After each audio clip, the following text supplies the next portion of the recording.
നമ്മുടെ ഇന്നത്തെ വീഡിയോ എന്ന് പറഞ്ഞു കഴിഞ്ഞാൽ നമ്മുടെ ഒരു മതിലിൻ്റെ ഒരു വീഡിയോ ആണ്. അപ്പോൾ മതിൽ കെട്ടണതിൻ്റെ വീഡിയോ അല്ല കേട്ടോ, അത് അവർ കെട്ടിയോളൂ. നമ്മൾ വയറിങ് ചെയ്യണതിന് മുന്നേ നമ്മൾ മതിലും ഇപ്പോഴത്തെ അത്യാവശ്യം കുഴപ്പമില്ലാത്തൊരു വീടാണെങ്കിൽ അത്യാവശ്യം ലൈറ്റും കാര്യങ്ങളൊക്കെ ഉണ്ടാവും. അപ്പോൾ നമ്മൾ വീട് പണിയുന്ന ആൾക്കാരൊക്കെ ഒന്ന് ശ്രദ്ധിച്ച് കഴിഞ്ഞാൽ നല്ലതാണ്, നമുക്ക് ലാഭമാണ്, സേഫ്റ്റിയാണ്, കംപ്ലൈൻറ്റുകളില്ലാത്ത എങ്ങനെ ചെയ്യാമെന്നാണ് ഞാൻ ഈ ഒരു വീഡിയോയിൽ പറയുന്നത് കേട്ടോ. അപ്പോൾ നമ്മുടെ ഈ ഒരു മതിൽ എന്ന് പറഞ്ഞു കഴിഞ്ഞാൽ ഇവിടെ തൊട്ട് ആ അറ്റം വരെ ഉണ്ടെന്ന് കാണിച്ചെടുത്തടാ. അതേപോലെ തന്നെ നേരെ തിരിഞ്ഞ് ഇതിലെ ഇങ്ങനെ പോയി അങ്ങോട്ട് ആ സൈഡിലേക്കും അറ്റം വരെ ഉണ്ട്.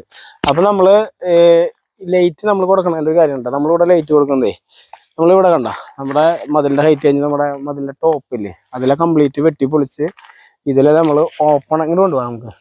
നമ്മളെപ്പോഴും ലൈറ്റ് കൊടുക്കുമ്പോണ്ടല്ലോ ഈ നമ്മുടെ ഒരു ഫിനിഷിങ് കഴിഞ്ഞ് കഴിഞ്ഞാൽ മതിലിൻ്റെ മുകളിൽ ഓപ്പൺ അടിച്ച് കൊണ്ടുപോകുക. പൈപ്പ് അടിച്ചിട്ട് ഇവിടെയാണ് ലൈറ്റ് എന്ന് വെച്ച് കഴിഞ്ഞാൽ ഇവിടുന്ന് ബെൻഡ് ചെയ്തിട്ട് ഇതിൽ ലൈറ്റ് പോയിന്റ് കൊടുക്കുക. അതേപോലെ അടുത്ത നമ്മുടെ 2 വേറെ ജംഗ്ഷൻ കിട്ടുമല്ലോ, അത് മേടിച്ചിട്ട് നേരെ കൊണ്ടുപോകണം, അത് അതിലേക്ക് ഇറക്കണം. അങ്ങനെ ഈ അറ്റം വരെ ഇറക്കി കഴിഞ്ഞുള്ള ഗുണം എന്താണെന്ന് വെച്ച് കഴിഞ്ഞാൽ നമുക്ക് മണ്ണിലൂടെ നമ്മുടെ ലൈറ്റിൻ്റെ വയറുകൾ വേണ്ട, മെയിൻ വയർ മാത്രം നമ്മൾ HDFs ഇട്ട് ഒരു സിൻഡെക്സ് ബോക്സിൽ വെച്ച് കഴിഞ്ഞാൽ നമുക്ക് എത്ര കാലം കഴിഞ്ഞാലും ഒരു കംപ്ലൈൻറ്റ് ഇല്ലാത്ത രീതിയിൽ നമ്മുടെ വർക്ക് നമുക്ക് മുന്നോട്ട് കൊണ്ടുപോകാം. വീട്ടുകാർക്കും ലാഭമാണ്, നമുക്കും ലാഭമാണ്, വയറിന് കംപ്ലൈൻറ്റ് ഉണ്ടാവില്ല. അപ്പോൾ ഇതിനെക്കുറിച്ച് നിങ്ങളുടെ അഭിപ്രായം കാര്യങ്ങളൊക്കെ പറയാം. അപ്പോൾ ഇവിടെ നമ്മുടെ മീറ്റർ ബോർഡും കാര്യങ്ങളൊക്കെ ഇതിലാണ് കേട്ടോ വരുന്നത്.